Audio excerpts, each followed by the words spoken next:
Greetings, I'm Sister Jeanne with you on iGod Today. We've just begun a few weeks now of ordinary time. The letter to the Hebrews is always trying to convert Hebrew ways of thinking to the acceptance of Christian revelation.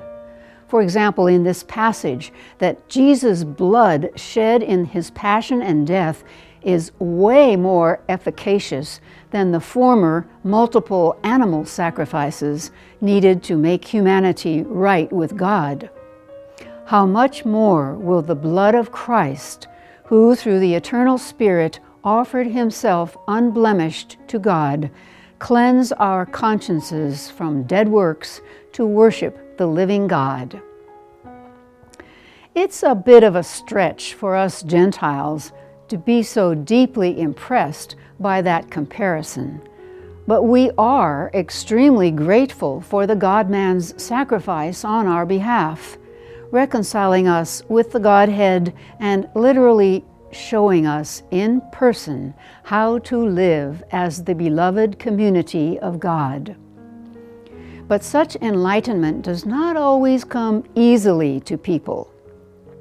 Even Jesus' own relatives were reluctant to appreciate his magnetic appeal to people in need of healing, physical or otherwise. The brief passage from Mark says, "They set out to seize him, for they said, 'He is out of his mind.'"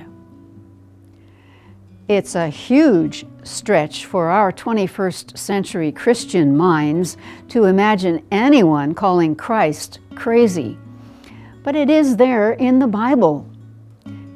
You know, movies about Christ have programmed us to see him as a serene man in charge. But maybe he was more like the prophets of our own day, who often seem eccentric in their identification with a cause.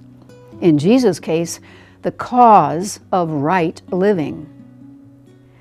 Help us, O God, not to cave when our Christian practices are questioned or ridiculed by others, even perhaps by relatives.